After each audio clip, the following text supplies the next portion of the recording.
महाराज जी, मेरा प्रश्न है कि मैंने 10 वर्ष की उम्र में गुरु दीक्षा ले ली थी, पर अब मेरा मन हनुमान जी और राधा रानी की भक्ति में लगा रहता है, तो क्या मुझे पुनः दूसरे गुरु से दीक्षा लेने की आवश्यकता है?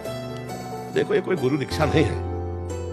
ये जो देखी देखा बाल्यावस्था, ये सब कोई गुरु दीक्षा नहीं। गुरु दीक्षा का मतलब समझो, जब विवेक जागृत हो रहा है, हमें सत्य असत्य का पता है और हमारा मन फिर जिस भगवत मूर्ति में जा रहा है, हम उसी उपासना के मार्ग के गुरुदेव का वर्ण करें। ये सब अभी बच्चों के खिलौने थोड़े कि आज ये पसंद, कल वो पसंद, परसों वो पसंद। अभी दीक्षा नहीं हुई।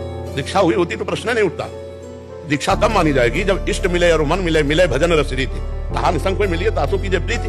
अब जब ज्ञान ही नहीं था दीक्षा ले ली तो उसका क्या मतलब रहा? न तुम्हें इष्ट का ज्ञान है, न तुम्हें मार्ग का ज्ञान है, न तुम्हें सत्संग का ज्ञान है और दीक्षा ले ली, उसे दीक्षा थोड़ी कहते, वो तो खिलवाड़ है। दीक्षा तब जब विवेक के द्वारा ली जाती। बहुत दिन सत्संग किया, पता चला ये संत भगवान इस मार्ग के अनुयायी हैं, इनके इष्ट ये हैं, तो हमें देखना कि जो मेरे मन के भगवान हैं उनसे मिलता है कि नहीं मिलता। नहीं मिलता तो हम दूसरे संत का जिस भाव के, जैसे हमें राम जी प्यारे हैं तो राम जी के ही भाव वाले संत से हम दीक्षा लेंगे तब हमारा बहुत बढ़िया मन लगेगा। अब आप हमारे पास बैठोगे तो सत्संग सुनिए और वही पकड़िए जो राम जी की प्रीति में बढ़ावा दे। अगर हमारे वचनों को आप पकड़ोगे तो राम जी तक पहुंच जाओगे, पर आपका लक्ष्य दृढ़ होना चाहिए। तो ऐसे ही हम सत्संग करें, कहीं भी करें सत्संग, लेकिन जहां गुरु मंत्र ले तो इष्ट मिले और मन मिले, मिले भजन रस रीति, तब गुरु मंत्र लेना चाहिए। अब आजकल कोई समझते तो है नहीं, 100 लोग जुड़े तो 500 लोग और जुड़े चले जाते हैं। बाद में पता चलता है कि हम तो हनुमान जी को पास हो गए, तो राधा जी को पास हो गए। ये पहले पता लगाना चाहिए, ब्याह के पहले पता लगाया जाता, नहीं लगाया जाता। तो इसलिए बहुत संभल करके, ये जीवन का समर्पण है गुरुदेव के प्रति। मन वचन कर्म से उनके अधीन होकर जब चला जाता है तब परमार्थ मिलता है। अब ऐसा तो नहीं है कि आज इस दुकान का माल पसंद आया तो कल उस दुकान का, तो ऐसे तो हजारों जगह प्रवचन सुनोगे तो हजारों गुरु बना लोगे क्या? पर गुरु विज्ञता में ऐसे नहीं होता कि बच्चों में कि चाची ले रही, बुआ ले रही तो छोटा बच्चा भी ले, अब उसको ज्ञान नहीं है ना। अब आई ना समस्या दिमाग में कि हनुमान जी को भजे कि राधा रानी को भजे, गुरु जी ने क्या मंत्र दिया था, कौन से भगवान का मंत्र दिया था, कौन सा मार्ग दिया था। ये बात बहुत गुरु ऐसे किसी को नहीं बनाना चाहिए। मान लो आप प्रभावित हो रहे हैं सत्संग सुनकर, तो साल 2 साल सुनो, आचरण देखो, घुसो उनके बीच में, इनकी भावना क्या है, इनका चरित्र क्या है, इनका और जब गुरु बना लिया तो पर ब्रह्म, मेरे साक्षात पर ब्रह्म, कुछ भी हो जाए हमारी इससे नीचे निष्ठा नहीं उतरेगी। गुरु साक्षात पर ब्रह्म, जो गुरु जी वही श्री जी, जो श्री जी वही गुरु जी, ऐसी भावना।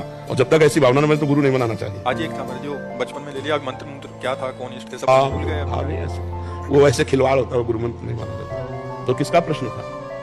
तो क्या समाधान मिला आपको? मैंने गायत्री मंत्र की दीक्षा हम लोगों ने ली थी और पेरेंट्स के साथ ली गई थी। अपने माता पिता के साथ दीक्षा ले ली थी तब?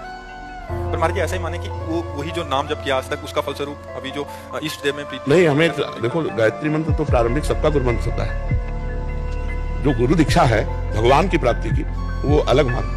महाराज जी, एक मेरा सवाल है कि जैसे बचपन से हम सुनते आ रहे हैं कि पानी पियो छान के और गुरु करो जान के। सदगुण, गुण अवगुण सब देखो, मिलो बैठो, नजर देखो कहाँ है, कैसे है, कैसे। 4 लोगों के पास बैठकर उनकी चर्चा सुनो, उनके पास बैठकर उनके आचरण देखो। समझ रहे हो ना? गुरु को जानने की सामर्थ्य नहीं है।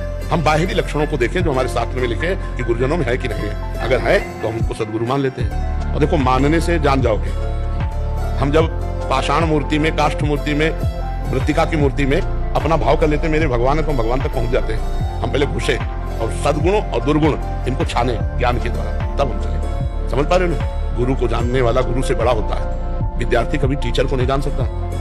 विद्यार्थी कभी टीचर को नहीं जान सकता क्योंकि वो डिग्री लिए, वो ककारा पढ़ रहा है। हाँ, टीचर पढ़ाता कैसा है ये विद्यार्थी जानता है। उसकी डिग्री क्या वो नहीं जान पाएगा, लेकिन बोलना, चालना, देखना, पढ़ाने की प्रक्रिया से पता चलता है टीचर अच्छा है या नहीं। उसकी डिग्री पर वो छात्र नहीं पहुंच सकता। ऐसे ही हम संत की चाल चलन, संत का प्रभाव बैठकर स्वयं, उनकी वाणी का प्रभाव, ये हम अपनी बुद्धि के अनुसार देखें कि हमारे अंदर क्या प्रभाव पड़ रहा है, क्या प्रभाव पड़ रहा है। अगर पड़ रहा है तो हमें लगता है हमारे भगवान गुरुदेव इसी रूप में मिले, ऐसा हमें। और फिर भगवान से प्रार्थना करें कि अगर यही गुरुदेव तो थोड़ा संकेत कर दो हृदय में, अरे नहीं यार यही गुरुदेव।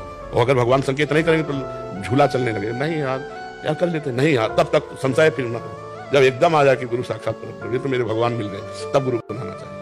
जी गुरुदेव, माफी चाहेंगे लेकिन शायद मेरे प्रश्न का मुझे थोड़ा समय अभी भी उसमें आ गई कि मेरे मार्गदर्शन करे कि मेरी गुरु से जो दीक्षा ली, मुझे ना गुरु में कोई खामी नजर आई। हालांकि बाल्यावस्था से यहाँ तक काफी मेरे जीवन में सुधार हुए। हम क्या कह रहे हैं? हम क्या कह रहे हैं कि अगर गुरु निष्ठा में तुम्हारी भावना है तो ये प्रश्न कैसे आ रहे हैं कि मुझे राधा जी प्रिय है, मुझे हनुमान जी प्रिय है। गुरु के वचन प्रतीति न जेहि, गुरु के वचन प्रतीति न जेहि, सपने हो सुख सिद्ध नहीं जेहि।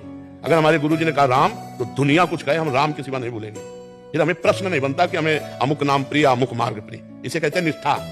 देखो, बातें बनाना अलग बात है, निष्ठा की बात है कि गर्दन उतार दो, दूसरा शब्द नहीं। जैसे हम लोगों में हमारे आचार्य चरण ने निष्ठा दी, रसना कटो जो अन रटो, निरख यानी फुटो नयन, श्रवण फुटो जो अन सुनो श्री राधा जस बहन, नर्क स्वर्ग अपवर्ग आस नहीं त्रास है, न नर्क का भय है न स्वर्ग मोक्ष की चाह है, जो मेरे आचार्य और गुरु ने कहा उसी पे चलते हैं, बस कोई प्रश्न ही नहीं, समाधान हो गया। निष्ठा का मतलब क्या समझो आप पहले, समाधान का मतलब क्या है? हमारा हनुमान जी में मन जा रहा है, हमारा राम जी में मन जा रहा है, हमारा दुर्गा जी में मन जा रहा है, तो हमारा गुरु जी की बात में मन कहाँ है? खुद उत्तर देख लीजिए आप। अरे मन की कैसी बात करते हैं, कैसे जाएगा? हमारे दस्तखत के बिना मन कुछ कर सकता है? आप देखो, तुम्हारे दस्तखत के बिना कुछ मन नहीं कर सकता, क्योंकि राम जी भी वही है, हनुमान जी भी वही है, श्याम जी भी वही है, गायत्री भी वही है, दुर्गा भी वही है, तत्व एक है, तत्व 100-200 नहीं होते, पर गुरु जी ने जहां हमें लगा दिया हमको वही लगे रहना चाहिए।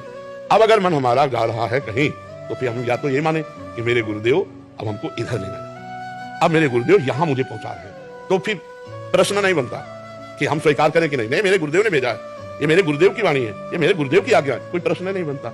संशय में फिर निष्ठा पर फर्क पड़ जाएगा, इसलिए निष्ठावान बनो।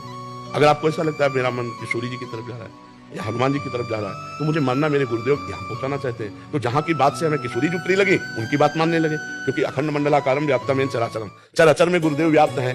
गुरुदेव कोई एक मूर्ति तो है नहीं, गुरुदेव तो अनेक मूर्तियों में भी राज, अखंड मंडलाकारम व्याप्तमेन चराचरम, तो बात समझ में आ रही। थोड़ा ज्ञान प्रकाशित करो हृदय में, तो समस्याओं का समाधान हो जाए। आप समझ पा रहे? पूर्ण समाधान अब हुआ है।